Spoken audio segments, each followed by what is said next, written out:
the WPG Virtual Tour 2021. We are very honoured to have special guest Colin Currie tonight.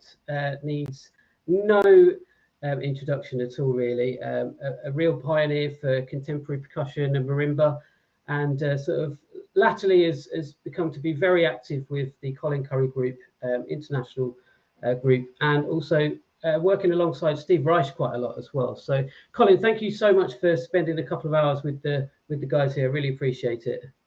Yeah, great pleasure. Nice to have you and see your amazing work and putting this thing together. Congratulations. Very happy to spend a couple of hours with you. Yeah. Great, thank you. Well, as ever, we are live tonight, so and I'm still learning, even though it's day 10. So do bear with me if I have a few changes, but I'm pretty sure we'll get there. So first off, we have Filip Korosek playing from Slovenia, and he's going to be playing a little bit of Frozen in Time by Avner Dorman. He's also got a live setup here as well, if Colin wants to give some comments and feedback and maybe work on it. Colin, if you don't want to hear the whole thing, then just give me a wave and I'll shut the video down early if that's all right with you. Yeah, it'd be nice to get a flavour of it. So I'll give you a shout. Yeah, just give us a shout when you're ready. Cool. All right, so this is the video for Frozen in Time.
Okay. Very good. Yeah. Well, bravo. Thanks. An excellent and confident rendition. Just some general things. Obviously, it's lovely and very rare for me to hear someone play work with an orchestra and then have opportunity for comment.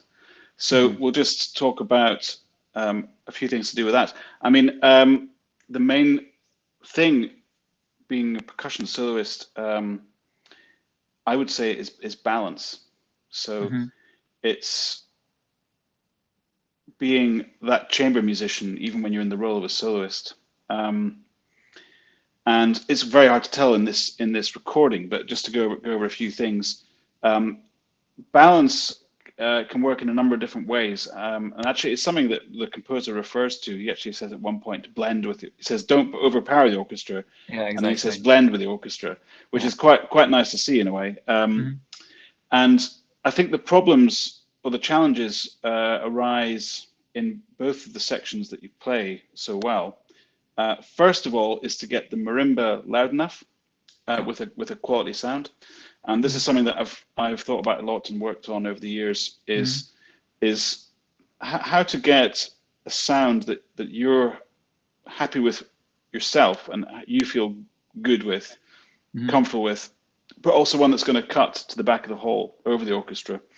And actually, this is not the biggest ensemble that you're playing with, but if you're ever playing with, for example, a large string section, strangely enough, that can be sometimes one of the hardest things to get over with a decent sound.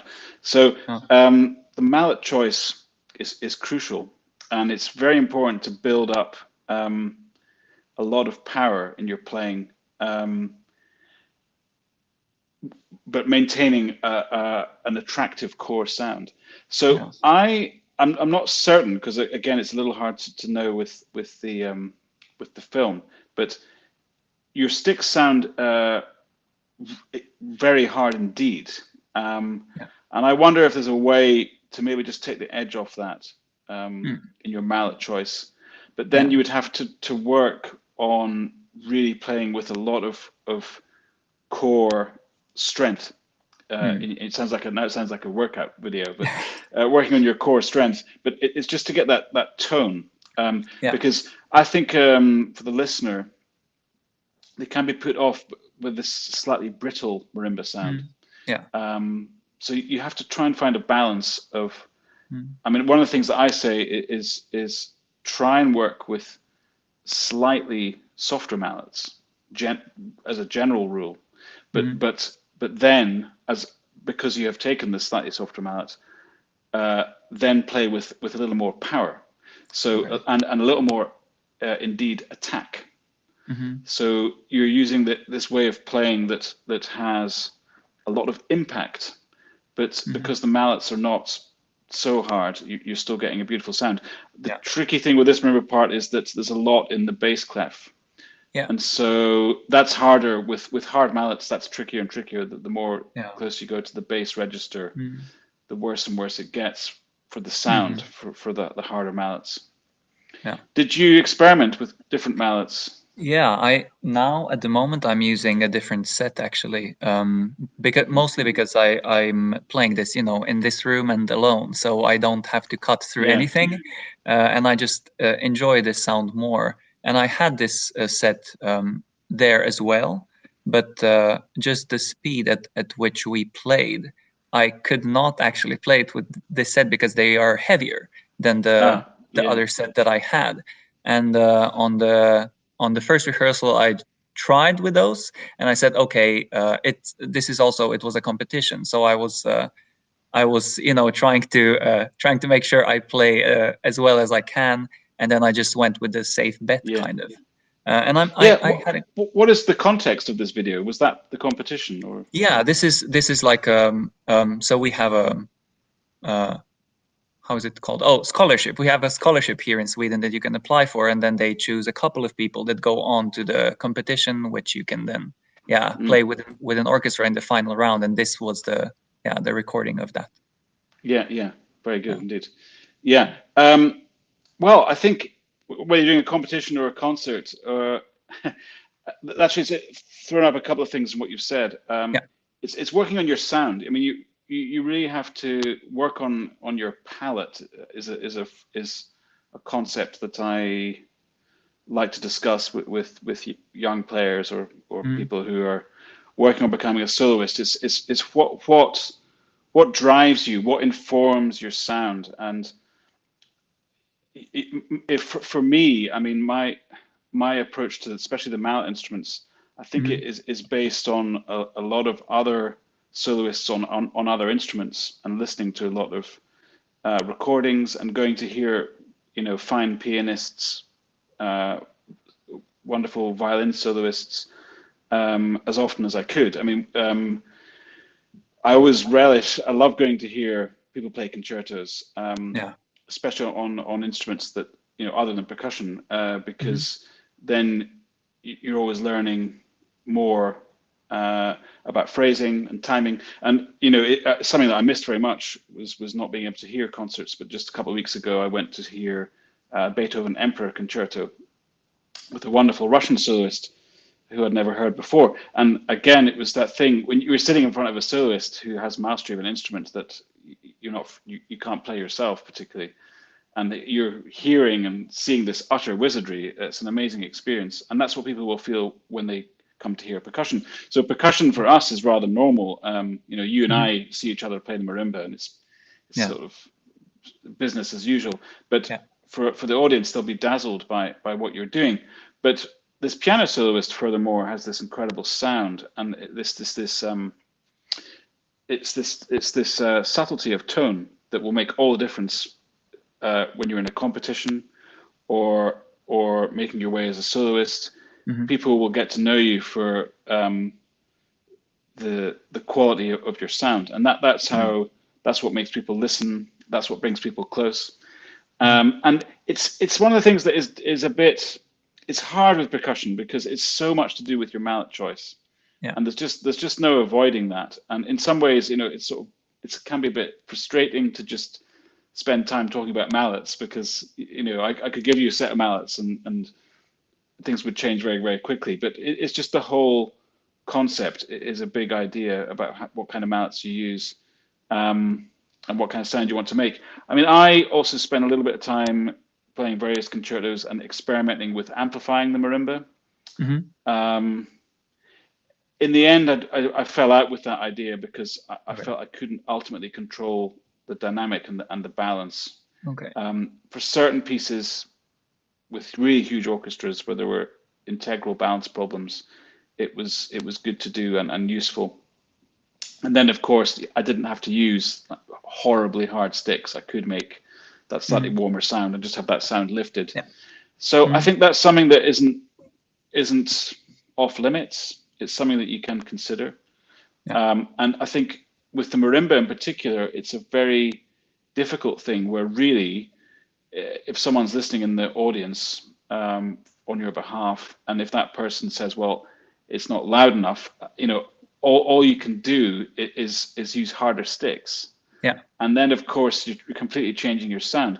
Whereas if you were a trumpet player or something, and someone said, well, I can't hear you, then they would probably more or less just play louder, put more air through the instruments.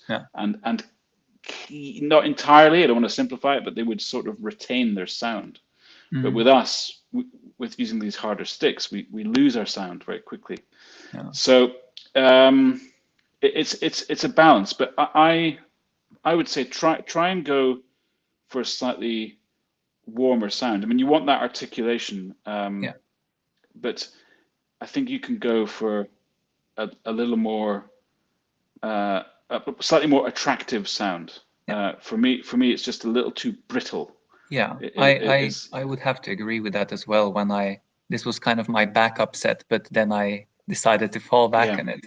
And I'm wondering if maybe would you lean more when you have to be louder? Would you lean more on harder mallets or maybe heavier mallets? What would you say is like? I use so few heavy mallets, I must say. I mean, I try and pride myself on a on a sound that I'm comfortable with, and quite a big sound, and a full spectrum of sound. A sound that is large, whether, regardless of dynamic, a large sound can be extremely quiet or very, very loud. But I don't use many heavy mallets at all. So I think that maybe answers that question. I mean, a heavy mallet is a very specific thing. I mean, it's also something that I personally cannot use in fast passages. That doesn't work for me. And also with my grip, which maybe is similar to yours, I'm also using only rattan these days. So the flexibility is what I'm after. But, as many percussionists as there are here on WPG or in the whole world, there are as many different mallet choices. But it's just something you have to get wired into. I mean, I invested heavily in trying lots of different mallets from as many different companies as possible as well. And especially when it comes to solo recitals, it's also very important to play a variety of sounds. That said, I mean, I'm not in favor of changing mallets just endlessly. I think it's very good in a concerto setting to have a kind of core sound, because if you're changing your mallets too much, you're actually slightly confusing the listener, and it's nice to have a constant sort of quality or a variation of tone that is not so sort of wildly contrasted within a sort of core belief. So when you start this piece, for example, it would be wonderful in the first entry for the audience to sort of have an idea about your character as a soloist within the first few seconds of marimba music. And that's when you really capture them. And if you come in with a lovely tone early on, then that's really very, very important, and the audience will know a lot about you immediately. Let me talk a little bit about phrasing. I mean, I'm gonna inevitably speak quite generally tonight. Just hope that it helps you and some others, perhaps. But phrasing choice is extremely important. My feeling is that somewhere in the percussion training early on, there's this slight obsession with rhythmic accuracy, and somehow using rhythm as a means to phrase.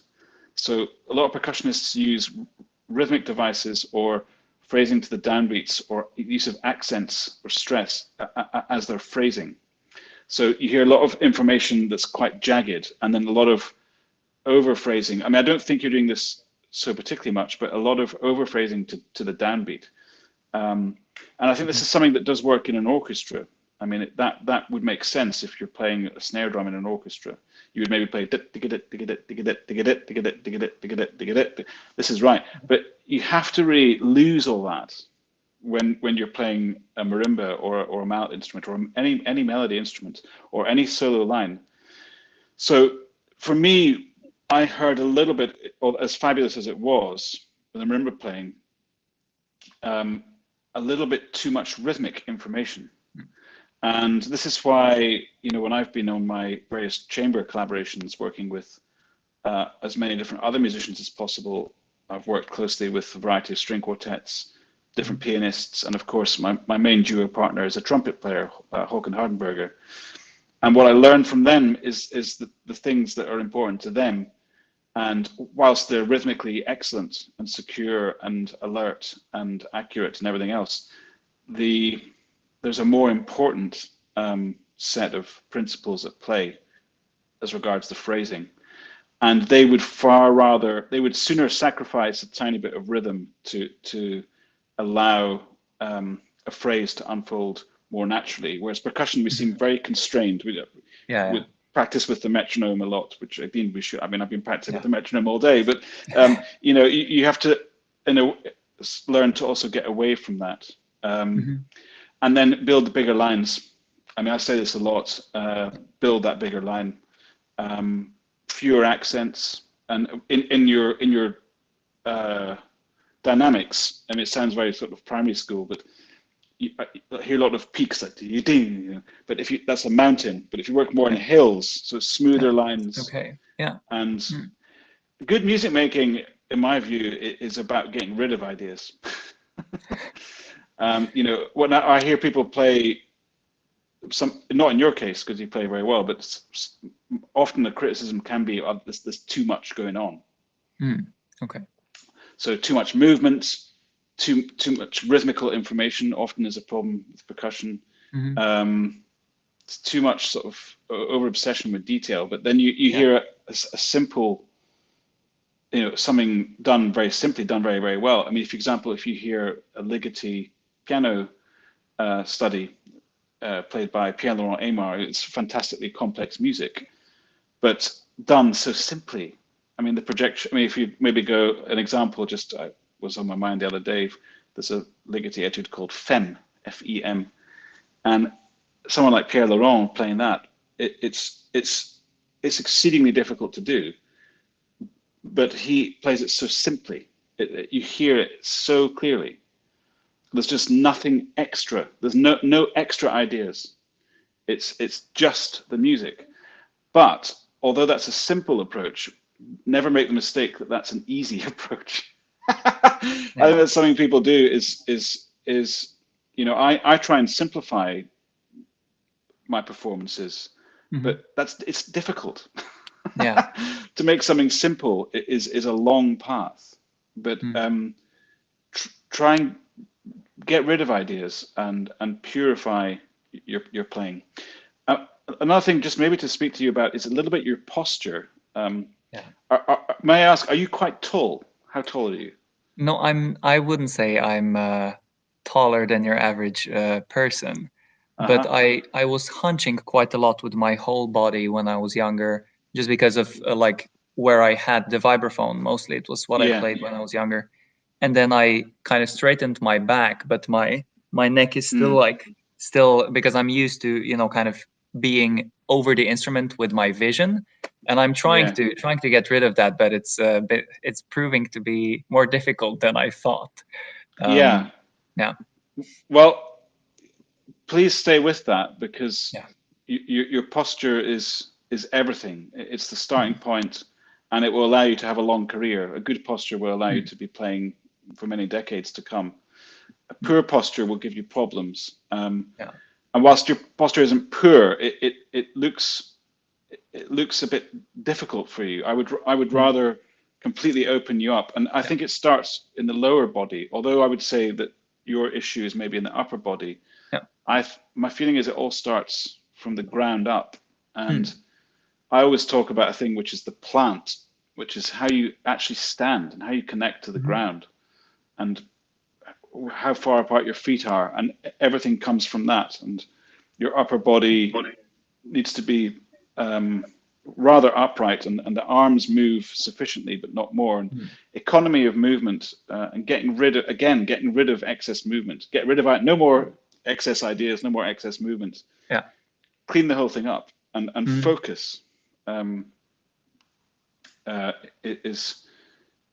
Is important for you and everyone, and that's what I strive for each time I take the stage. It's just to not have too much going on. Watch the posture, the stooping, that you said hunching, will need to go, and you'll have to get either blocks to put the instruments on, and the drum setup. Again, it looked very flat. I would never set drums up like this. It's very flat. I would have more of an angle. As well. I mean, you're having to reach a lot, and then everything's on the same level. But the drum, that's okay for the drums that are right in front of you, but the ones further away. I haven't really experimented with that a lot, so maybe that's a thing that I should look into. It's difficult. Again, it's a practical thing, like the sticks. It's not the most interesting thing to talk about, but it's exceedingly important. Getting the right setup. And one that you're comfortable with. But watch that posture. Watch and think of it from the feet, really from the feet up. Getting a good plant, legs, upper body, and then you'll even start to feel it. It starts to have a psychological effect as well. You've got this more upright, more poised, chin up. Nice. Well, very, very good.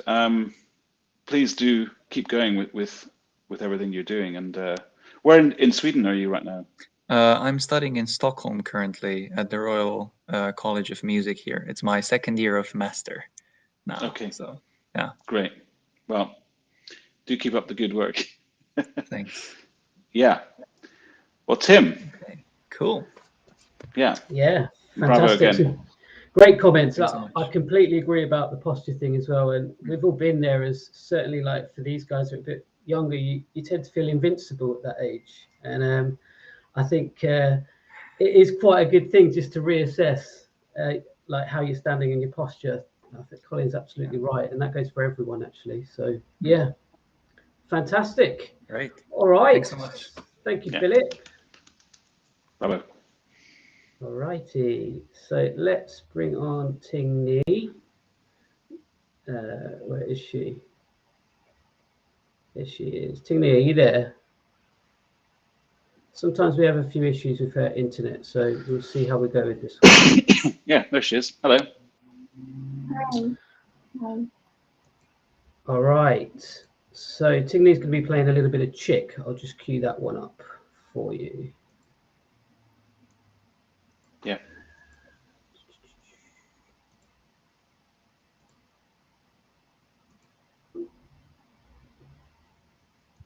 These are quite short, Colin, just so you know. We've got like 2, if not 3 little excerpts. So Okay. they're on the shorter side.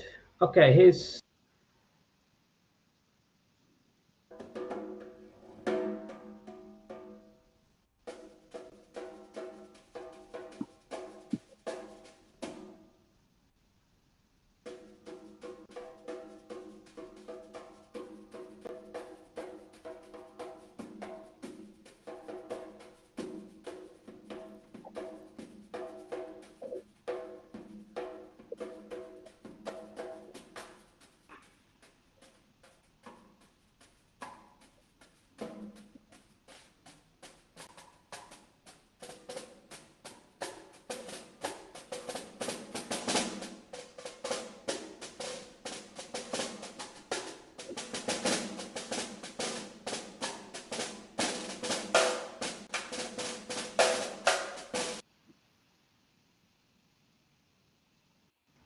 This card is from bar 216. All right. Do you want to hear the other ones first, Colin, or? Yeah. So that was something in I caught up with it. It was somewhere like in 133 or something. You want it again? You can have it again if you want. No problem. Yeah. Is it start in bar 114? Or Ting Ni? Oh, wait. or something like that. I didn't catch the beginning of it. No, that's okay. It's 114. Yeah, 114. All right, let's hear it again. Yeah, let's hear it again. Thanks. It's only short.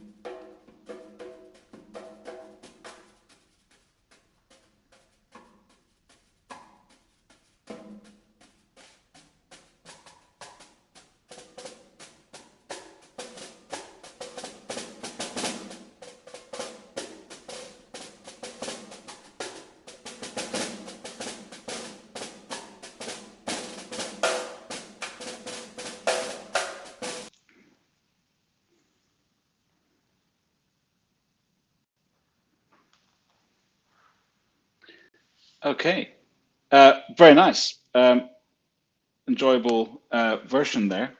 I think let's talk about performance attitude and presenting a piece and how much one should bring to the music that's maybe not written on the page, and how you want the audience to react. With this short extract, what I can see is that you're giving a lot of nice energy, and you're very sort of lively player. I mean, it's funny because you seem quite quite quiet on the screen right now, but behind the snare drum is this whole thing happening. So that's quite fun. The contrast, but I think it would be interesting to see you play a different type of piece. I mean, this one maybe it does need that kind of projection of life and energy, and just be careful that you don't somehow take away from the music ever when you're performing. I mean, you bring quite a lot of extra energy that isn't necessarily used to make the sound. So I don't want to spoil anybody's fun. And of course, when we play, we all do things. We all make gestures that are big and can be wild. And you just always have to be sure that what you're doing is appropriate for the piece. Now, the reason I liked the way you moved in this one was because there is a kind of a swing. I mean, not an actual jazzy thing particularly, but it's the way you moved was very well suited to the piece. Is it a piece that you enjoy playing? Yeah, it's playful piece for me. Usually I Yeah. don't play snare drum so many times. Maybe, Okay. yeah, this is the Yeah. first approach. Yeah. Okay. Yeah. Well, but that's nice. I mean, we can feel your enjoyment with the piece. If you're playing anything on the snare drum, what's very, very important is this control of the instrument, and also using as many different timbres that you can find on the drum. What I find occasionally with people playing snare drum solos is they get a little bit stuck in the black and white sound, what I call on the snare drum. So maybe they have very good dynamics. Your dynamics seem quite good, but people don't vary so much where they play on the drum head. But even with one, if the dynamic's the same, you can change the timbre a lot, which is very unusual in percussion. Because with the keyboard instruments, with marimba, for example, you can't really change your timbre unless you change the dynamic. So if I'm playing just a G natural on the marimba, and they say, well, can it be a little bit darker, but the same dynamic? I mean, that's basically impossible with the same mallet, and unless you're going to change the stick. But with the snare drum, what you can do with one stick on one dynamic is you can find all these different colors, because the snare drum has such great character and quality as an instrument. It's a very, very characterful instrument. It's the snare drum that has some of the finest and most interesting characteristics. And I think it's very important to look back at some of the great snare drum players that there have been. I don't know if you know the name Gene Krupa. Does Gene Krupa mean anything to you? You know who this is? Well, he was a very, very early soloist, I would say, even before Buddy Rich. And he was known for a very flamboyant style. You should look at some of videos, Gene Krupa. Maybe Tim can write that down for you, or sort that out. But he had, in particular, a kind of well-known song called "Sing, Sing, Sing" that he would play, and the main beat was just, and he would solo over this. There you go, Gene Krupa, and he would do these very extravagant snare drum solos on top of this, and they're really worth seeing because they're quite extravagant. I mean, it's a lot of movement and a lot of energy. But for me, it was very interesting to see, and it's very, very early. I mean, I don't know exactly what his dates are, but you know, it's a middle of the last century, middle of 20th century, and you know, before Buddy Rich came to prominence. And another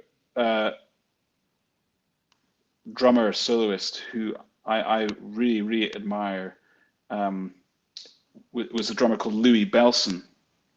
Louis Belson was one of the first to use 2 bass drums. He was a real pioneer. And if you go to an Oscar Peterson, do you know who Oscar Peterson is? No.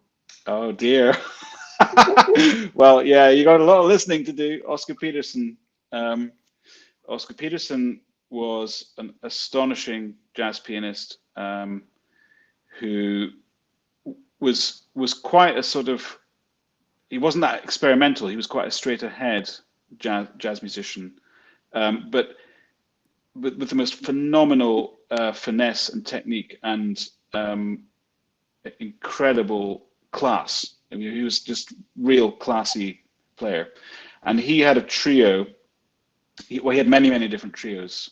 We particularly played in a jazz trio, and there's a very good album that I would like you to go and listen to, which is a live concert from the Royal Festival Hall. So I think it's called something like the London Concert, and it's from the Royal Festival Hall. And in that album, you can hear the most amazing snare drum solo on a track called Sweet Georgia Brown. Sweet Georgia Brown is a Charlie Parker tune, and it's normally just this kind of speed. It's normally kind of laid back, but they do this. I mean, it blows your mind what they're doing. And the snare drum, Louis Belson's playing in that, I think would be very interesting for you to hear, or anyone who's not heard the snare drum play like this. I mean, it's loud. I mean, he's absolutely wailing on this thing, but the sound is gorgeous. Like, it's the most beautiful thing you've ever heard, and it's so loud and it's so beautiful. It would absolutely blow your mind. And that was another thing that struck me when I went to Ronnie Scott's a while ago in London to hear Billy Cobham. Now, Billy Cobham is a drummer who played with many greats, played with Miles Davis and other jazz greats, and he's been on the scene for decades and decades and decades. And he was 73 when I went to hear this concert 2 years ago. And I was very struck by how he played, because again, he played very loudly. I mean, it was really loud, but the sound was amazing. I mean, it was really everything that I would want to do when I would play loud. I mean, I could only hope that one day I could make a drum sound as good as that, because it was this full, big, beautiful sound, and it was just magnificent. And he's 73 years old, and he was just absolutely wailing on these drums. So I think, again, for me, it's very important, this idea of getting a palette, getting experience with all the great drummers that have gone before you. I mean, anytime you go to play the snare drum, you're connecting, whether you like it or not, you're connecting with a long and rich tradition. And you know, my snare drum sound and palette comes from Gene Krupa through Buddy Rich, Louis Bellson, and these are sort of more old time. Steve Gadd, I would say for sure. His sound on the drum is just extraordinary. Peter Erskine. Its snare drum is the instrument that everyone plays. I mean, I don't really know of a percussionist who has never played a snare drum. You know, it's the one thing that really holds us all together. So, yeah, I just want to say,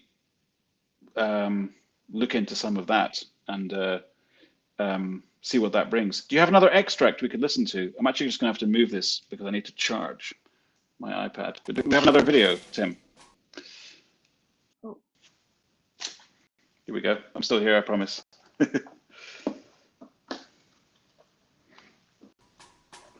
Okay.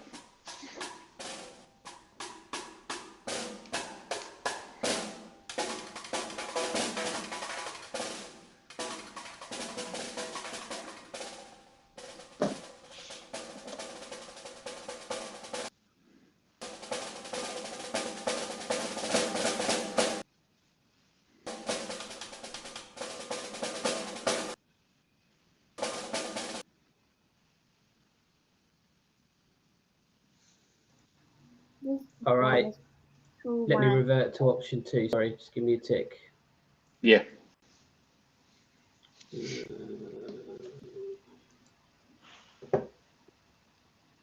Let's try this one instead.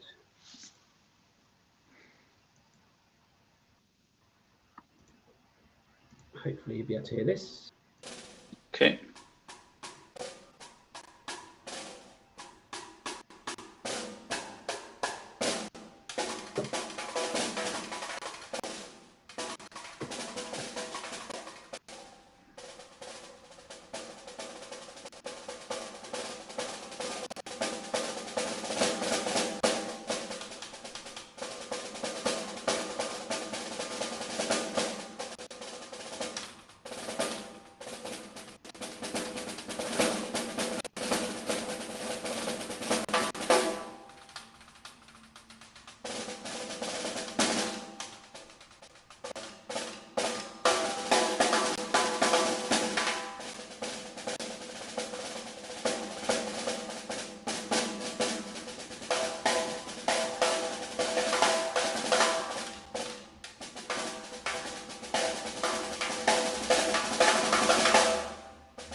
Very nice. And is that part of the piece, this heading into the drum at the end?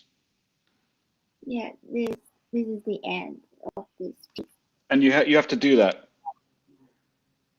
You have to sort of hide behind the drum. Oh, why? Because I don't know how to end this. Oh, was it your idea, or is that in the music? This is your idea.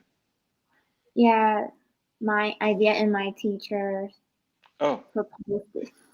Oh well, I better not say anything because I respect your teacher and yourself, of course. But yeah, that was a nice nice effect. I just wondered if it was in the music or where that came from.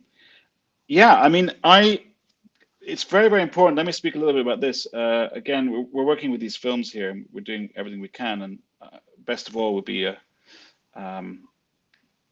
to be in the same room, because then we can really start talking about working your sound towards the space that you're in. Now, we already spoke in the previous work, the concerto, about he was using a set of mallets that were suitable for the room he was practicing in. But we really have to work towards whichever hall we're going to be playing in. So, for example, Steve Reich Mallet Quartet, which we play with my quartet or group, we'll play that so differently. I mean, if we're playing it, sometimes we play it in a 2,000-seater hall, and then it's one way, and then another time we'll be playing it in a little church somewhere.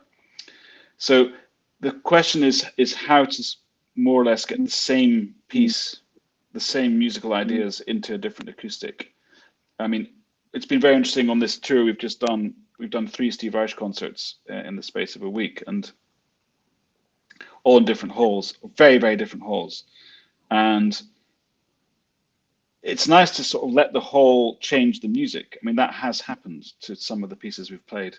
But at the same time, we want to retain our core principles as the group, you know, the accuracy, the warm sound, the lyrical side, the balance. You know, we don't want those things to change.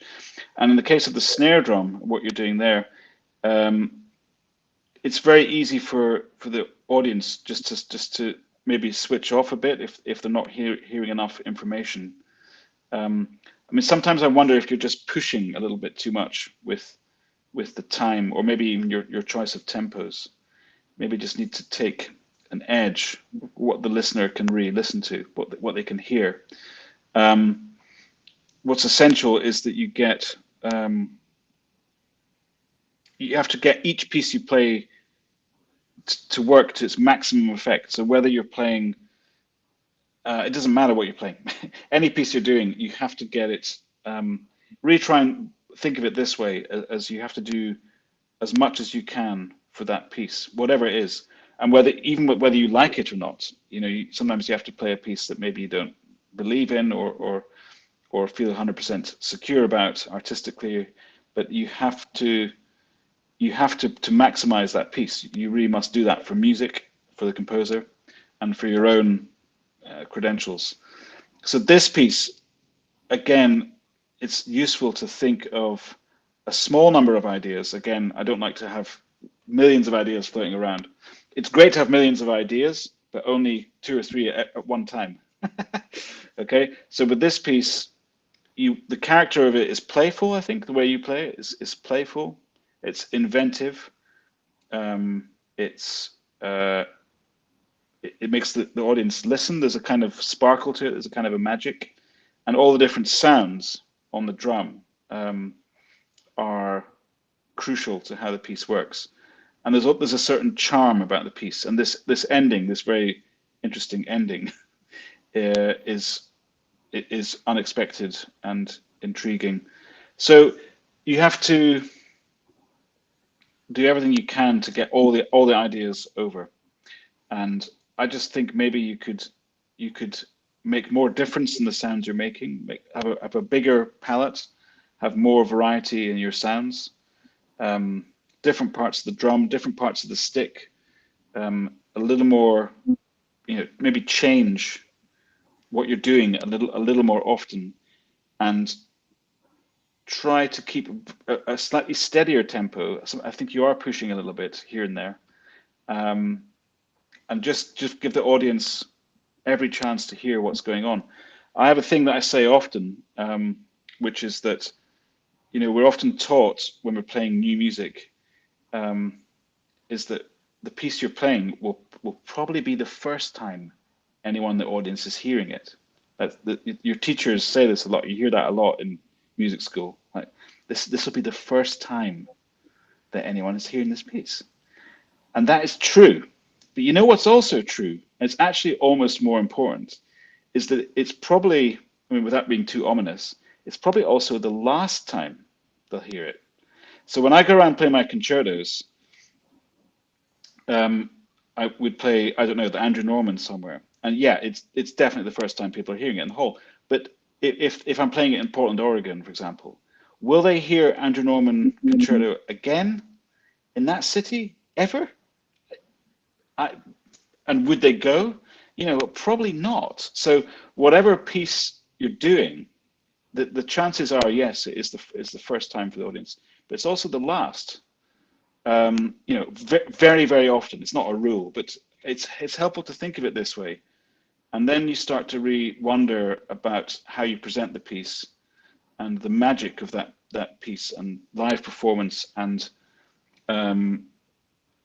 the real honor it is of playing a piece of music, having the audience's attention and making the most of that time that you have with them.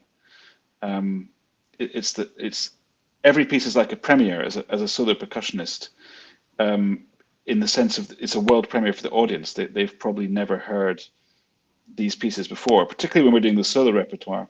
I mean, some of the chamber music maybe doesn't apply, but if you're doing a solo recital or a concerto, it's really still very, very fresh. It's not like your Beethoven or your Mozart's. It's not Brahms. It's not in the audience's head. So think as widely as you can about what you're doing, and making a big, interesting, and clear picture, making everything very, very clear. In my view, the best soloists, the most enjoyable soloists, are the one where it's very clear what they're doing. And again, it's hard to define, but you'll just hear something and you just feel that you understand exactly what's going on. It's clear, clarity, clear. And it's not even that it's articulated, you know, dramatically, or that their sound is very, you know, in your face, or it's loud or something.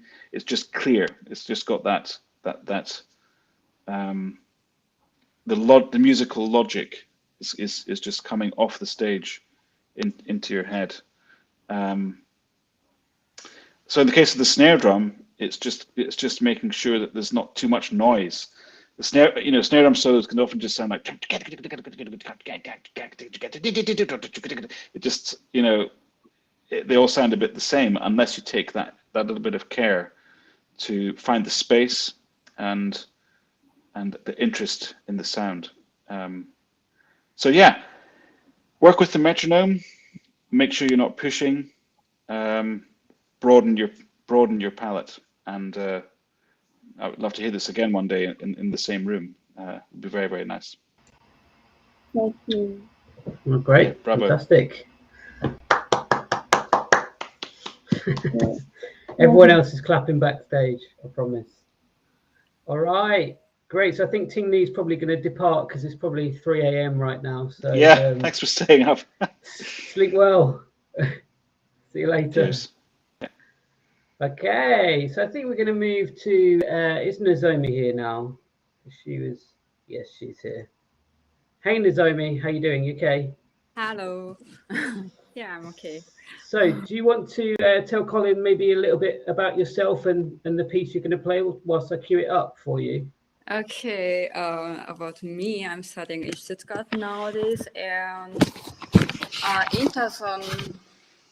Actually, I practiced Interson for ALD competition, ALD competition. It was 2019, I think, and that's why I practiced for that. And I really like this piece. That's why I practice again nowadays. And today I wanna get a lesson or coaching from you. Sure, great. Well, that's a good start when you're enthused about the music you're playing. That does help. It's a fine piece, so look forward to working with you on it. Yeah. So this is Interzones by Bruce Hamilton.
Okay.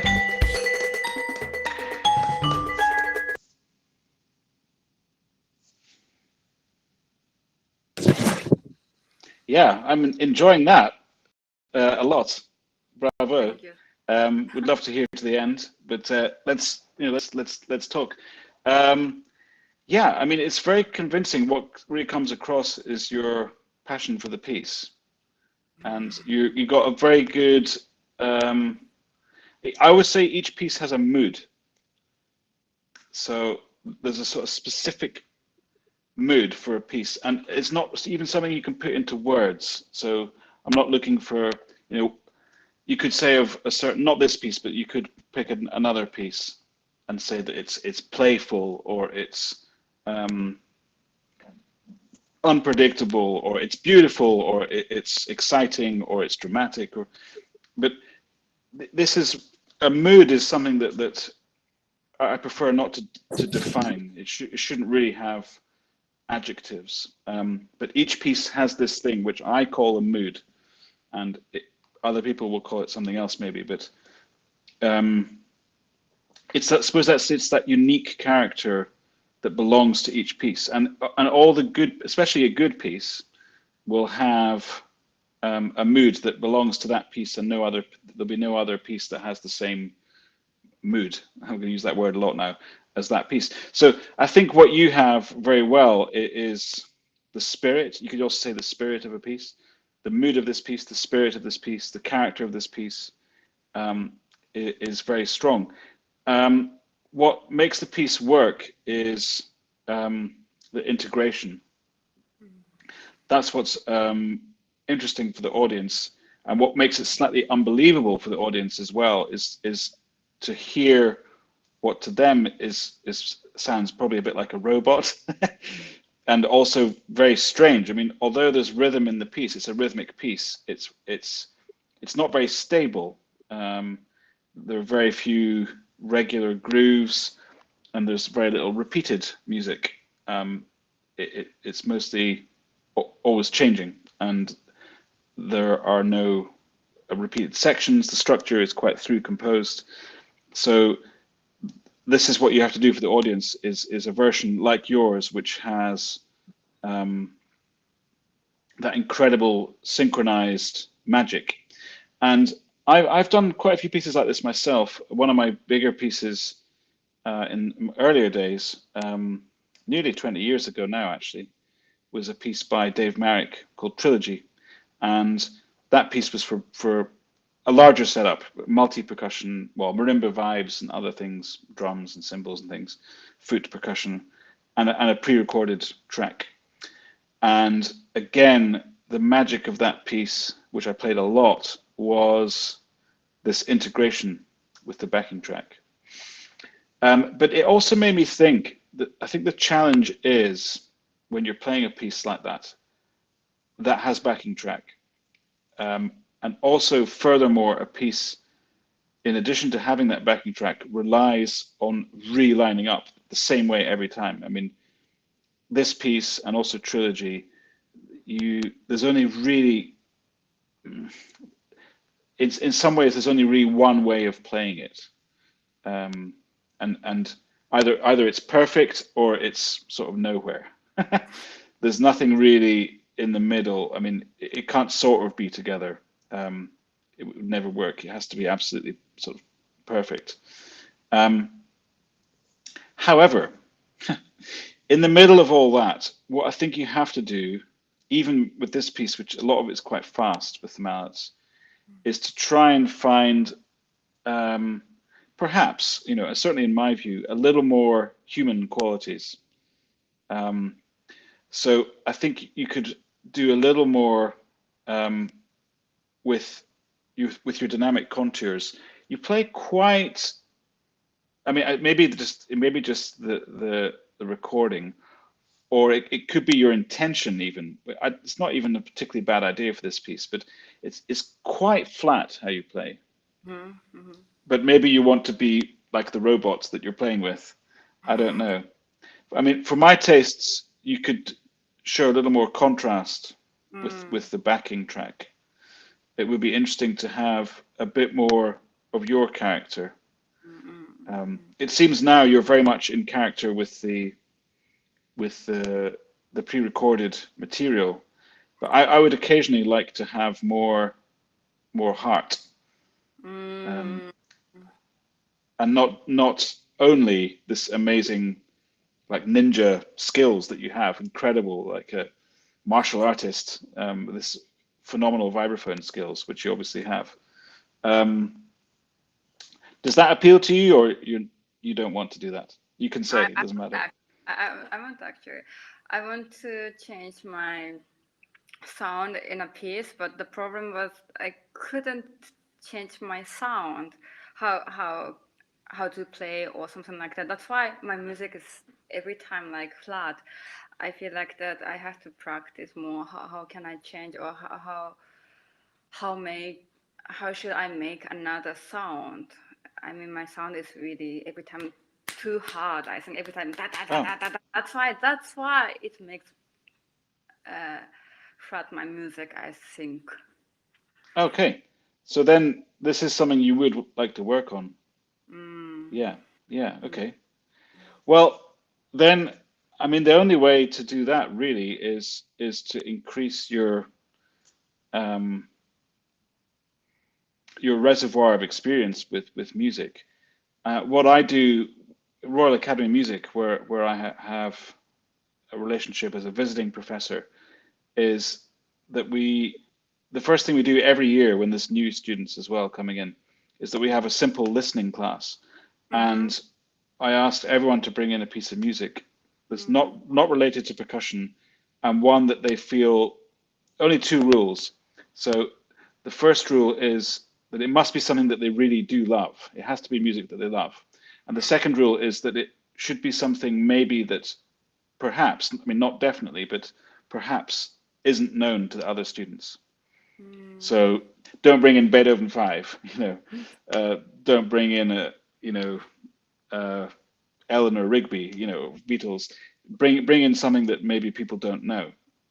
And then this class is very important because my whole attitude with music has just been trying to embrace as much music as possible and listen to as many different, particularly as a soloist, really enjoy getting to know lots of different pianists, string players, and whoever it may be, and chamber music. And that's what will rub off on your playing.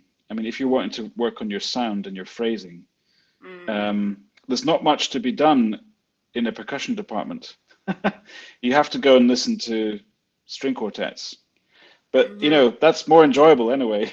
It certainly beats, practicing the snare drum 18 hours a day. Although you should practice the snare drum, but not for 18 hours a day. But you just have to get as much material into your head. And then that whole phrase, Miles Davis phrase, it comes out of your horn. And that just means it comes out of your instrument, whatever you're playing. So, I mean, I don't know of an example, but I mean, Debussy, played by Michelangelo, there was this wonderful sort of slightly old school Deutsche Grammophon soloist. He was called Michelangelo, and he was a very rarefied Italian man, great maestro, and quite a strange, quite an interesting person, I think. But for example, his recordings of Debussy, if you hear the preludes played by him, I mean, it's like nothing you can imagine. And if you want a percussion lesson, I think I would probably cancel it and say, well, just go and listen to that instead, because it just starts to inform you without even realizing it. It will just start to change your playing. And when I'm teaching, if we had a lesson with the vibraphone, I would probably just be giving you very random ideas about phrasing, really. And the only reason I have them, they're not original ideas to me. They're just to do with things that I have heard and shapes that I've heard in music that maybe didn't start on percussion, but they can belong with percussion. So I think and the good players that I have encountered, they have been the ones who have a broad knowledge of music and really out with their own realm. So not just, if you're a percussionist, you don't just know percussion music. But I think every music school, every department in every music school does have a problem with that. I mean, I would speak to a violinist friend of mine, and they would say, "Oh, it's violinists are the worst. You know, they only know Mozart, and you know, they just practice the same concertos every day, and they don't know much about music." Again, that's a generalization, but I think every department, whilst you're still studying, can be a bit isolated, and that's a real shame. I mean, the violinists should come to the percussion masterclass, and we should all go to the violin masterclass. We should be mandatory. And then learning about other instruments, you know, to do with breathing. Like I said already, my main duo partner and one of my big mentors is Håkan Hardenberger, and he's a trumpet player. But he's taught me more than anything about what it means, what you have to do to play a piece as a soloist. Breathing, presence, character, taking risks, all these ideas, big ideas. But your playing is very strong. Your movement is very good. You have very nice, good hands, good setup in the hands. Maybe a little too much in the arms for my tastes. I mean, I try and scale everything back with the mallet instruments. Really try and stay close to the instrument, unless you're going for some very eccentric, loud sound. I see. Oh, wow. Okay. You could stay a little bit closer. But your sound seems very good. The mallets. In this piece, would you have maybe a chance to change the mallets a bit more? Actually, yeah. When I was to 2019, I changed sometimes the mallet. But nowadays, I thought that, okay, I don't want to change my mallet. I don't know why. Yeah. But I thought that, okay, I have to try to change the sound without changing mallet. So that's why. Yeah. But still, I mean, that's that's an interesting point. I mean, I will tell you, in my opinion, and I think it's true, it's very hard to make a significant change in your sound without changing the mallet. I mean, you could change the dynamic, and you can do a lot with that, and you can give the listener different colors by changing the dynamic with the same mallets. That will happen. You can do that. So I don't want to contradict myself, but to make a really big difference in the sound and in the color of your sound, you will have to change mallets. But I also do like the idea. This is the thing where you have to try and work out what's going on. I do like that idea of a core sound, and maybe in a piece like this, you just have one sound, and that could be good. But I think the variety here could be to do with your phrasing. It's also, the piece is a little difficult because the architecture of it is not very clear to the listener. I mean, when the piece starts, after about 2 minutes, I don't know whether it's going to be a 5-minute piece or a 20-minute piece. I just don't know. That's a little strange for me. And maybe you could somehow think of a structural idea. Maybe decide where the really high drama points would be, and if there's a build. Let's see what happens. I forget what happens at the end. It's sort of fairly quiet at the end, isn't it? So I don't know whether you can have a moment of energy and really have a real more of a plan for the piece in terms of, okay, this point here, that's really going to be my high point.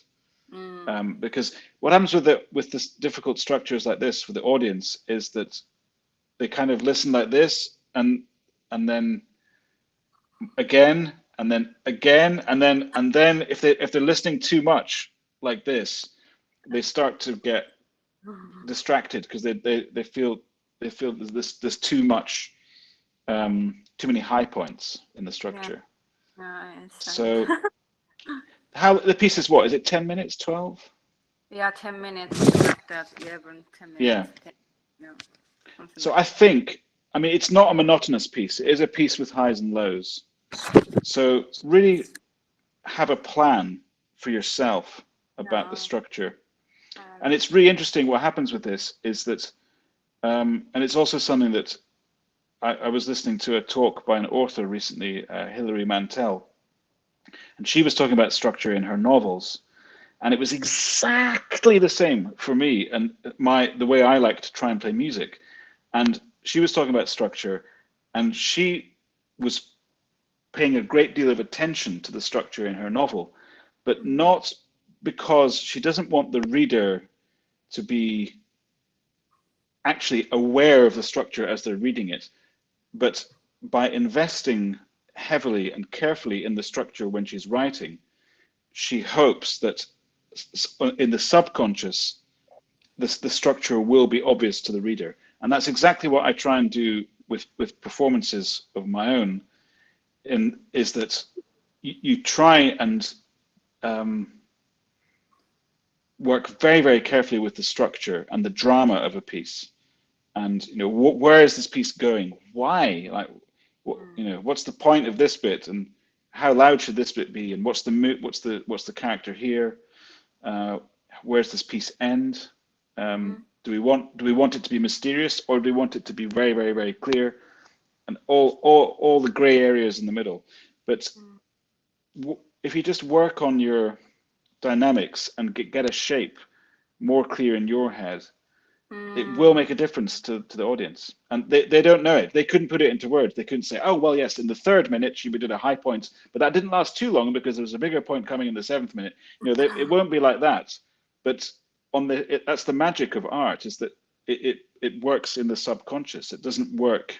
It's not something you can describe, but it's something that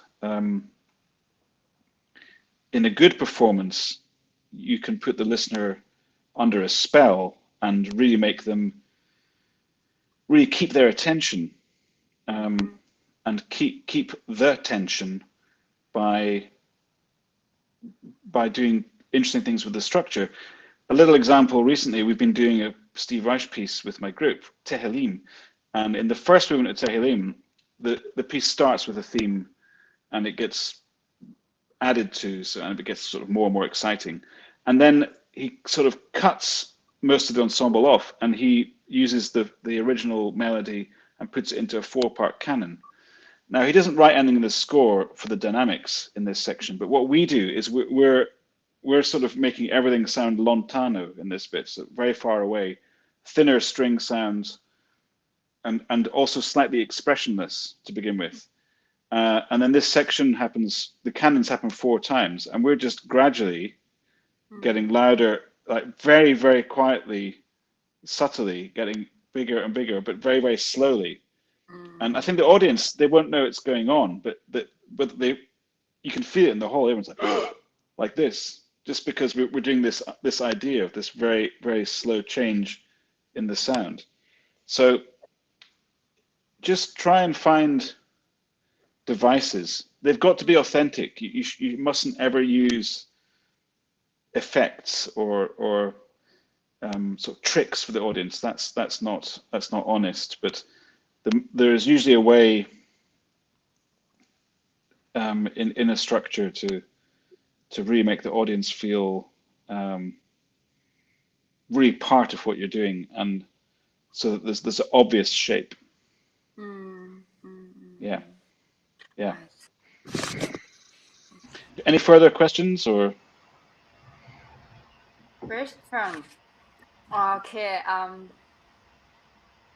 What do you keep in mind? Do you have to play with tape or backing track? Oh, sorry. Could you say that again? Yeah. What do you keep in mind in playing with the tape? Like of course, interzone or one study, one summary, or nowadays there are a lot of many pieces with tape we have to play. So, yeah. I mean, my main advice. I mean, I don't know if this is the answer you're looking for, but you know, when you get to perform in a concert, if you're traveling or you're doing a show somewhere, and you are working with a backing track or pre-recorded sound, everywhere you go is a different size of hall. It's different equipment, different stereo, different PA, different microphones if you're amplifying. It's very, very important that you get a good sound check.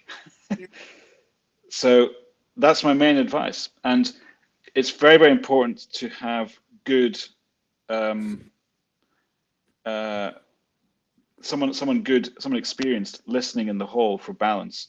And in fact, the usual criticism I have is actually not that the backing track is too loud, but I often think it's too quiet. So you really need to have, if you're doing a piece like Interzones, really try and get a good sound and try and get a good balance. And don't be afraid to have quite a lot of backing track in the room. Often I hear things and I think, well, it was very good, but I didn't really hear the backing track enough. And another thing you can do that's very, very useful, if it's a smaller room and you just have one set of speakers, then try and set up, it's a bit difficult to explain, try and set up near the wall. So behind me here is a wall. Okay, it's not going to be obvious, but there's a wall here. I'm just sitting on a couch and there's a wall right there behind me.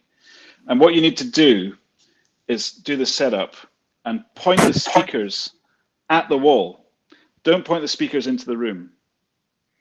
Point the speakers at the wall, and then what you'll get then is a bit of bounce off the wall, and it's much better for the audience. So instead of having the speakers like this, pointing into the room, you point it at the wall. Okay, I didn't know that.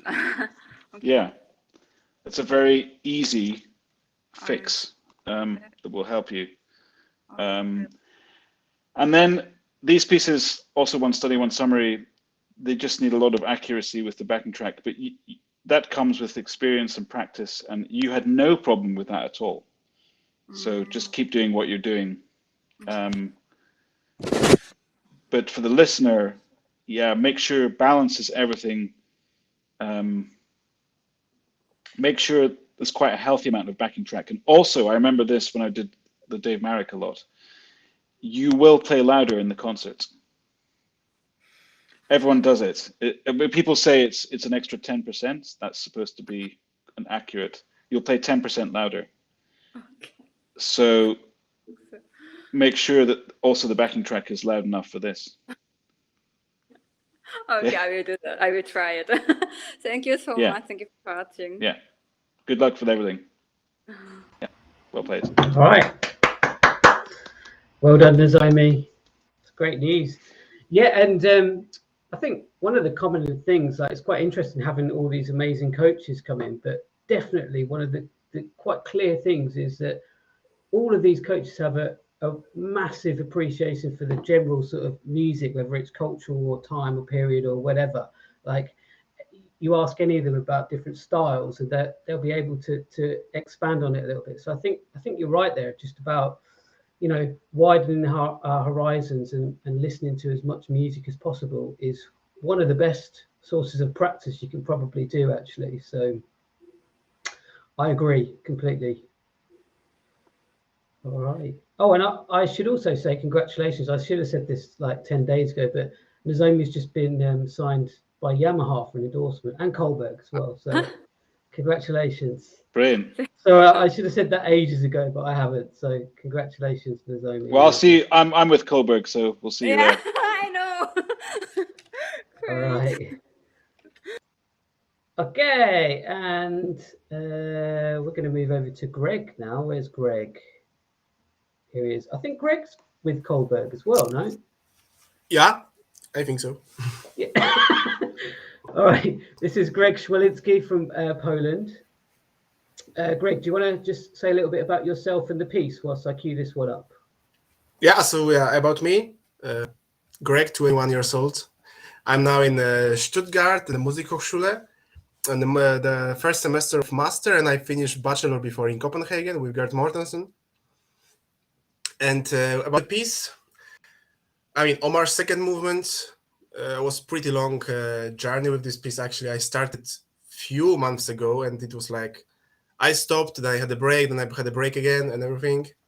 And suddenly I recorded this piece, and yeah, but it's still a lot to say, I think, and that's why I wanted to ask you some questions. And yeah.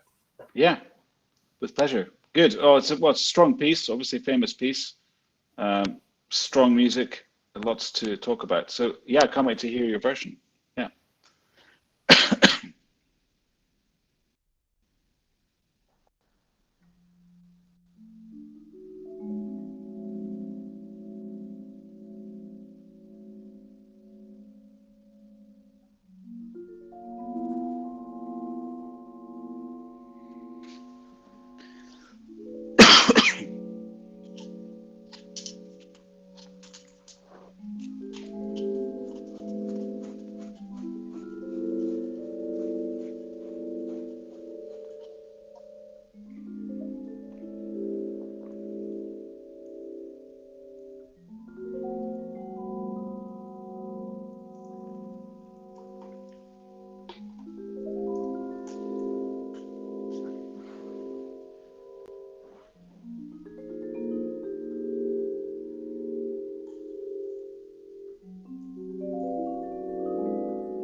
I think maybe we just lost Colin for a minute.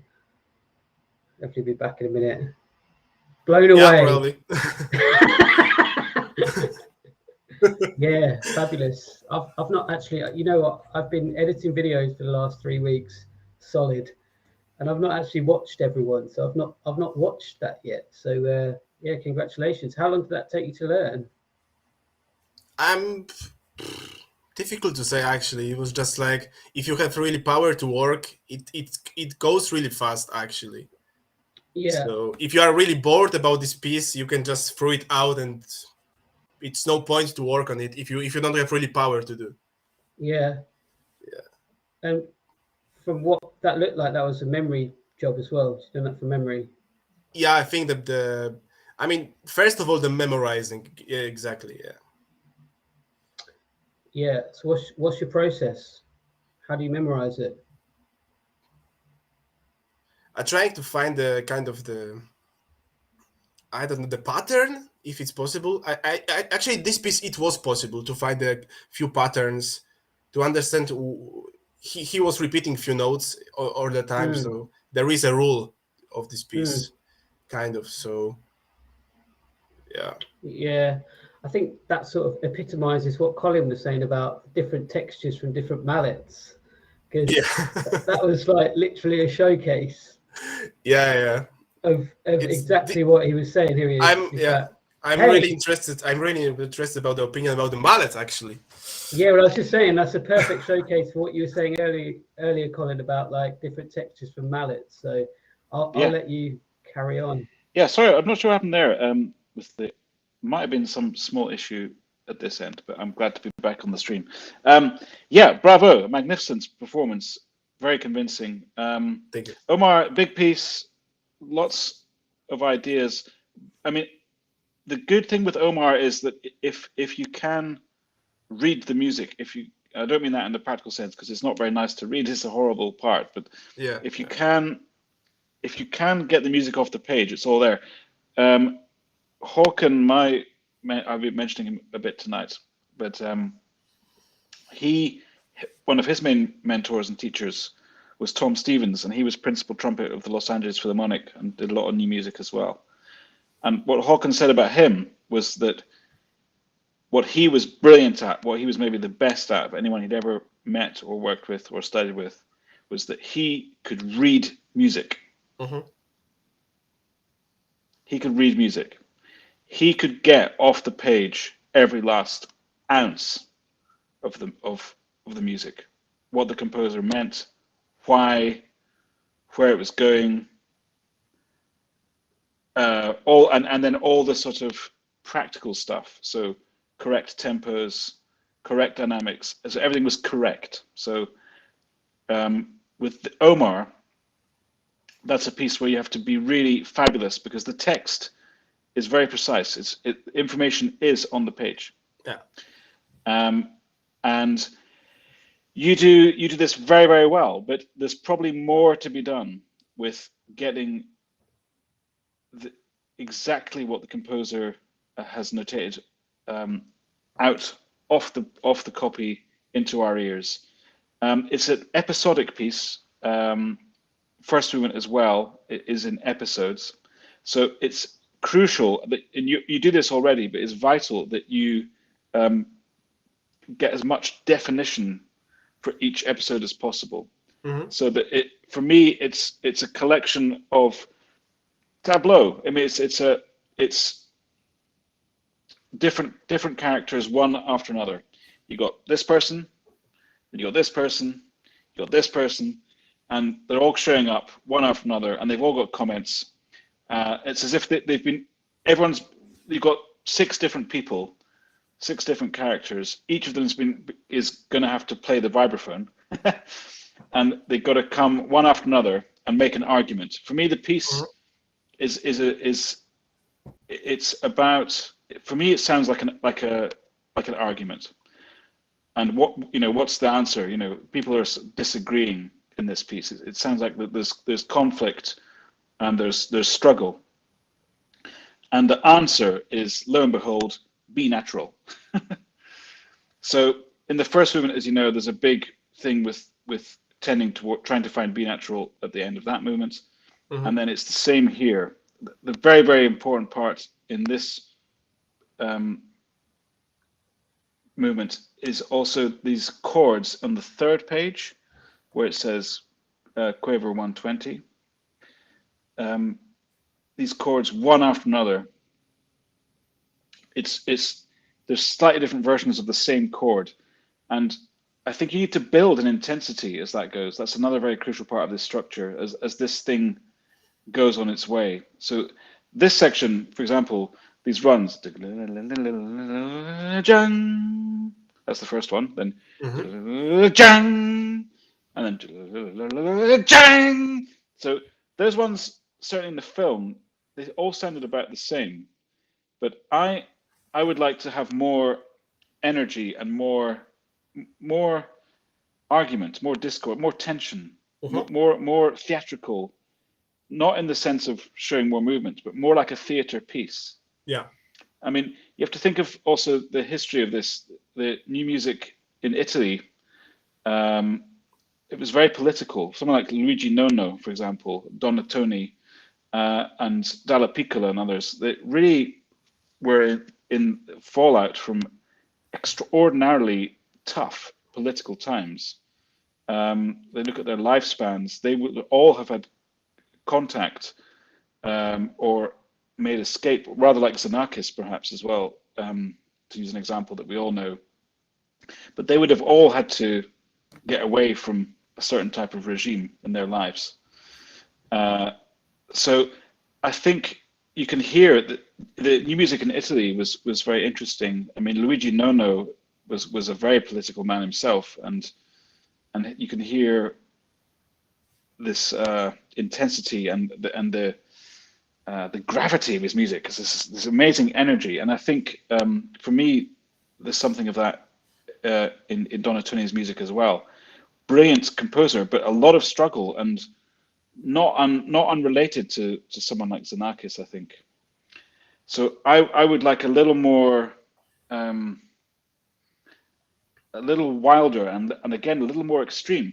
The opening on another practical level, I really enjoyed the different mallets. It was absolutely gorgeous. But you could do even more with this opening.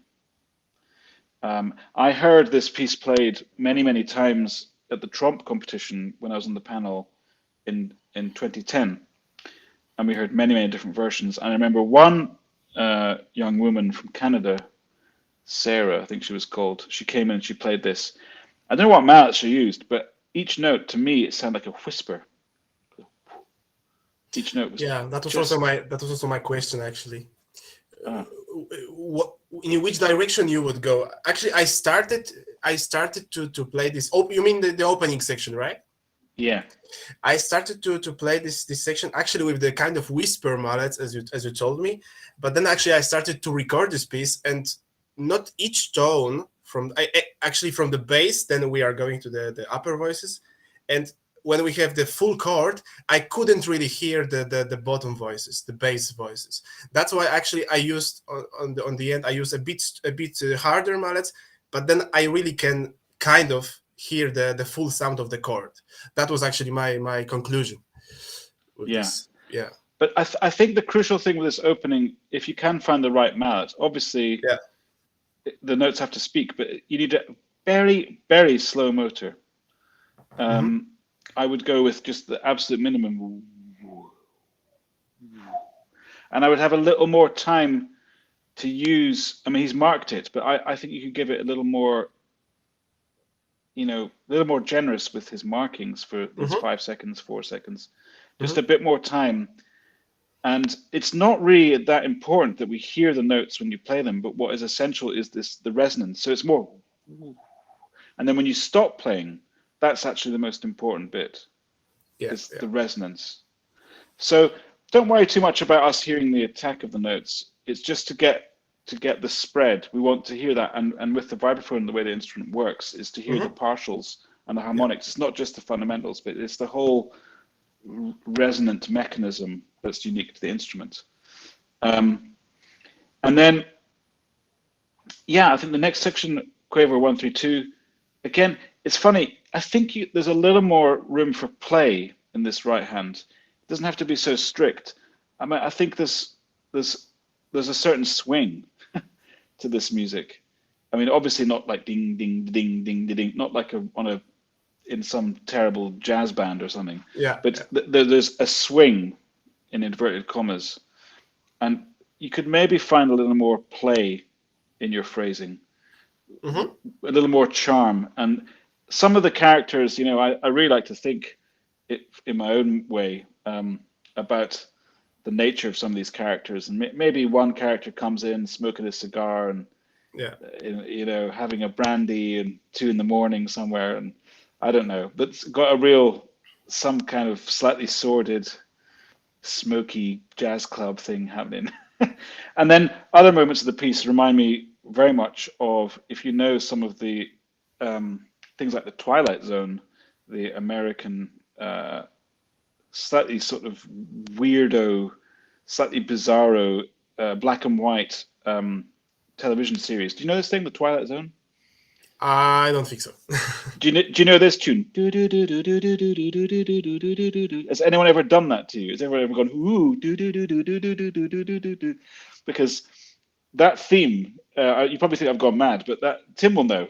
But this it's become like a cliche. So often if something's scary, like oh that's a bit weird, or like is that a UFO in the sky, then you should go and check out the theme music for the Twilight Zone. And it's this very, very, very famous theme, which just goes and it's all about aliens and being abducted and who knows, just weird stuff. But the other thing that you'll hear, Tim does know. You see, he can sort you out. So you get all these great references tonight. Twilight Zone. Who knows what's happening next? But part of it, and in America, a lot of American science fiction, either movies or TV series of the time, you hear a lot of vibraphone and a lot of vibes with a lot of motor, a lot of vibrato in the sound.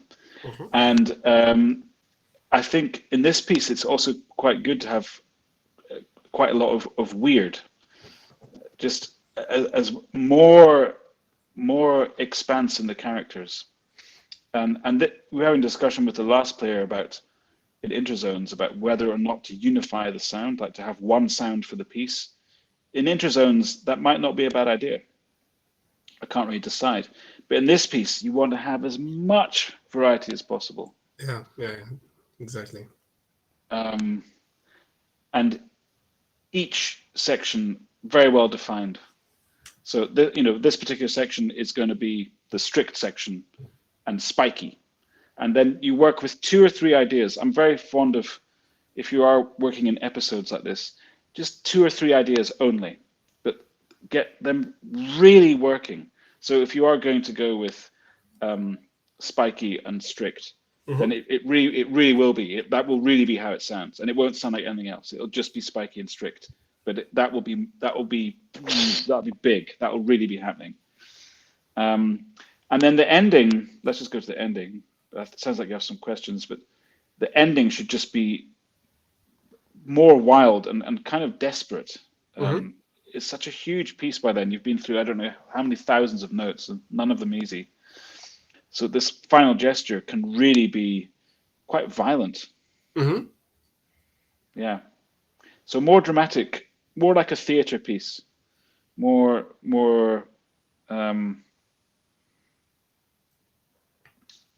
action, more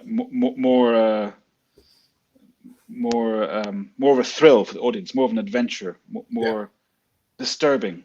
I like music that's disturbing. I don't like it to always be, making me feel comfortable and sitting back in my chair. Make me feel some agony. Yeah. But a great version, but it's for me more extreme. You know it so well. Give yourself the credit. I mean, you've really learned it. Allow yourself the freedom to just take the music. Yeah, I'm totally agree with you with this more what do you say about the to make it more theater, more as a theater piece. And actually, I'm still trying to do it, but still it's so difficult to control the notes and at the same time to feel free and to open, but still to control the music. And I think that's the most difficult question in this piece, actually, to find the balance between control the score and also to trying to show something to the audience. Yeah. Well, this is a very good point you make, and maybe it's useful to talk about that. I mean, what you have to do this as a soloist, is that when you go to perform, you have to leave your head backstage. Yeah. And you come on stage just with your heart and your ears. And if there's enough time, you will have done the thousands of hours of practice necessary, so that in that sense the training kicks in, and you the notes are in your hands. You've done your memory work if that's what's involved. And then it's just time for music. You got to learn. You got to take the risk. I mean, this is very important as a soloist. I mean, it's not really what you need. Maybe playing chamber music, and it's certainly not really the game in the orchestra where everything needs to be the same one night after another and very careful and reliably executed. But when you're playing this kind of music as a soloist, you really have to just always take the risk. And a piece as difficult as this, I don't believe in playing it note perfect. If you play it note perfect, there's no way it could be interesting enough. Yeah, that's impossible. I agree. And my biggest worry was about like to be free, to be open on the stage. I played it a few times during the concert as well, and to be free. But then I'm really worried, like, and if I'm really lost in this piece, actually, I'm really just lost, you know. Yeah. I cannot find the point which I can just start or Go to back continue. in. Yeah. Exactly. Yeah. That was also my worry. Yeah. That comes with experience, and we've all been through alarming experiences on stage. I mean, that's just part of learning. And the good thing is in a concert, if something does go wrong, or it's not what you planned for, then it's an opportunity to learn. I mean, every time I play a concert that everything goes right, it's great, and I'm happy, and that's a really great feeling, and hopefully same for the audience. But then I almost miss it. Like I almost look forward to those times where something maybe won't work, and then you learn something. It's like, this. Definitely. Yeah. And then it's an opportunity to learn, and you realize, well, this bar, I actually don't understand this bar, and then you can go and practice it, and then you really do learn it. So these little accidents or mistakes, or if you would get lost or have an issue, then they're not enemies. These are good moments. It's things that you can learn from and embrace and improve from. But you have to. A piece like this is very, very hard, very, very notey. You do have to. You need the notes. I mean, you can't just play music like a madman. You do need the notes, and I know I with myself, yeah. I mean, I really go for 100% accuracy. I try. I mean, I don't get it, but at least I try. And my practice is geared towards that. I mean, I've been revising a concerto today, and my metronome has never been at a higher mark than that allows me to play with 100% accuracy in the practice room. I mean, in my practice room today, it's not at full speed. In fact, I'm only at 3/4 of the speed, but there were not wrong notes. And this is the way to practice, is to have no wrong notes in the practice room. And then when you get on stage, you play as many as you need. Yeah. But if you're playing wrong notes one after another in the practice room, you're not doing your job, and you're working too fast, and you need to be more patient. I'm sure you're not in that trap, but it's one thing to be careful of. But this is a piece of extremes, and the mallet choices seem very, very good. You could maybe do even more. I mean, that opening could be really something bizarre. Oh, okay. Really, I would go for just something aquatic. It should be like the bottom of the ocean. Yeah. Actually, I started to use just the huge bass marimba mallets since few concerts, and it works also. It works as well. It works differently, but it works as well. So I also like this idea. So yeah, I would go for it, and especially when you're performing both parts after the very rigorous and uncomfortable end of the first movement. You begin with that. It's an incredible contrast. I mean, it's like as percussionists, we often separate the two movements of Omar, and we almost always separate the two movements of Xenakis Rebond A and B. But these works are on a different level if you can play them both. I mean, the Rebond A and B, or B and A together, is just incredible, and each piece sounds better, as a result of the juxtaposition. And I think it's the same with Omar. It really is a two-movement piece. And if you can do that, have you learned the first movement as well? Yeah, I did it also with the concerts as well as both movements. I'm still thinking about the order. Actually, I was trying as well to play the second as a first, and the first as a second, and it's also some pretty interesting. I have to say. Yeah. I can see that working both ways. What I will say is I just said it a second ago, but I do like the idea of the end of the first movement being this slightly unsettling experience, and then you could really start from this incredible remote and dark place for the opening of the second. So for that reason, I would maybe stay as it is. And also I found this ending extremely powerful of any of the second movement. Yeah. But look, it's an excellent version. Keep your great work up. Everyone who played today has been so fantastic, and this was a really marvelous version of Omar to finish. So thank you Thank you so much. Thank you. Yeah, fantastic, Greg. I think as well, like from doing this project for about 6 or 7 years, it's quite clear that vibraphone is sort of becoming more popular. Like, I know some of these pieces have been written before, but back in the day, it would be very much like 90% marimba solos and 10% vibes or whatever. But it's quite balanced this time, so very, very interesting. I didn't know if you got a couple of minutes just for any questions, Colin, from the I do, from the if there are troupe. any. Yeah, okay, let's bring everyone on. All right, so has anyone got any questions that they would like to ask? Please feel free to fire away.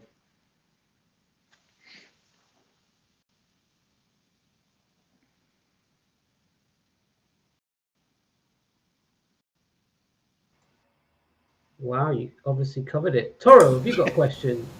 Yeah, I do. Hello, by the way. Sorry, you haven't seen my face yet, but I was here listening. Yeah, I'm just wondering, like, what's your most efficient way of basically learning something fast? Because I know that obviously you have to do lots of concertos quite back to back, quite quickly usually. How do you manage to do it so fast? Yeah, well, it comes with time. I mean, when I first started learning concertos, I had 3 or 4 months to learn whatever it was, and now it's very common to have, maybe just a week for learning a new concerto. So you get better at it over time, and then what you build is, I think, confidence to know what you don't need to practice. So you certain passages, and it's not even just the sort of the slower ones or the ones with fewer notes, but certain passages you can just let them go, and they're going to be a certain way, and there's not much more you can do with them. And a good example might be the Helen Grime Concerto, which is one of my most recent ones. Yep. I mean, that's a very tough piece, but there are now only really, when I come to play it, of course I practice the whole piece, but then after about a day of revision, I'm only really practicing a few bars. So it's just narrowing it down and knowing what you can. People ask, which bits do I practice? It's really that the wisdom comes in knowing which bits you don't need to practice, and which bits you can rely on work you've done in the past, or just having a certain amount of preparedness or attitude that's ready to play the piece. So it's learning how to let go, I would say. Cool, thank you. But that comes with many years of experience. I mean, if I'd I mean, for example, it's a little while ago now, but the Jennifer Higdon Concerto, when I first learned that, I learned that in 10 days, start to finish. Seriously? Yeah, 10 days. But that was possible at the time. I mean, when I did that, I was 29 years old. But if I'd had to do that when I was starting out, when I was 21 or 22, would never have managed it. Yeah. But it's something that you do get better at it. Never push the time. I mean, you mustn't fluff notes. Even if you're struggling, just keep the metronome on low. I mean, there's no point just thrashing stuff like buskin stuff. You've got to get the accuracy built in. No cheating. Yeah. So would you prefer to, if you had a choice between two options, one of them is to practice very slowly with the metronome and accurately, and if you pick that one, you can't do the other one, which is to practice it fast, so you have the effect. Would you pick the first one? Yeah, every time. I mean, there's no choice in there, because the effect, I don't need to practice at all for the effect. Yeah. Because we can all just turn up and, crash through something. But even if you're really up against it, the metronome and the slow practice, that's the only way to build the notes in. Because unbeknownst to your conscious mind, when you're practicing and playing wrong notes, whether you like it or not, the physical side of what's going on is learning the wrong notes. You're practicing it wrong. But not only that, you're making a habit. You're forming a habit. So even though you don't like the wrong notes, your body doesn't know. Your body doesn't care. The body's got no opinion, right or wrong. But you're making a habit of the wrong notes, and this is a disaster. And it's very hard to get rid of that. And the only way is through patience and keeping a lid on practice time. There's no other way. Yeah. Discipline when in the practice room, I guess. Yeah. Yeah. Absolute diligence. 100%. Great. Well, thank you very much. Oh, sure. All right. Anyone else? Maybe one more, or we can wrap this up. Yeah, I just have one more. Yeah. You told us a lot about Reich. Like you're playing a lot of Stephen Reich music. And actually, I have one question. Have you ever played a quartet for 2 vibraphones and 2 pianos? It's written and dedicated to me. No. And the recording is very good as well. You should definitely check it out. Yeah. Okay. So it is a piece I know. And actually, we played it last week, and we hadn't played it for a while. Actually, I think we think 3 years, and it was so wonderful to play the piece again. It was really great. Do you have a specific question about that piece, or? No, I just wanted to ask because actually I played it on my bachelor exam last month, so I just wanted to know. And if I could have some questions, could I just write you some emails or whatever? Yeah, you can contact me. Yeah, perfect. Yeah, but that piece is a real piece of the main thing about that piece is it's a real piece of chamber music. He's not written a load of dynamics in, but when we worked on it, he gave us free rein to make our own shapes. And it's really a piece that you can have fantastic structure with real energy, high points, more relaxed times, and great drive at the end. Generally speaking, though, he likes it as an up piece. When we played it first, we did the London premiere, world premiere, and it was quite energetic. And then we were experimenting a bit, and we played it in Paris one time, and we sort of took the heat out of it. He wasn't so fond of that version. So I can tell you, he likes it quite strong, that piece. And our recording on Nonesuch was a nice day in Air Lyndhurst Studios in London. We had a great sound, 2 beautiful pianos, particularly. And that is quite a muscular version, and I still think that's kind of the way to play the piece. But yeah, gorgeous piece. Yeah, beautiful music. Yeah. Great. Well, thanks everyone, and keep the work. This is still a slightly strange time, but things are getting better. So just keep the heat and keep practicing slowly. Great. Well, thank you, Colin, for your time and some amazing feedback. And I know everyone's taken a lot from that. So for everyone here at the WPG, please, quick reminder, do check out our showcase concert 3 and 4 on Saturday and Sunday at 8:30 UTC time, which is 9:30 UK time. And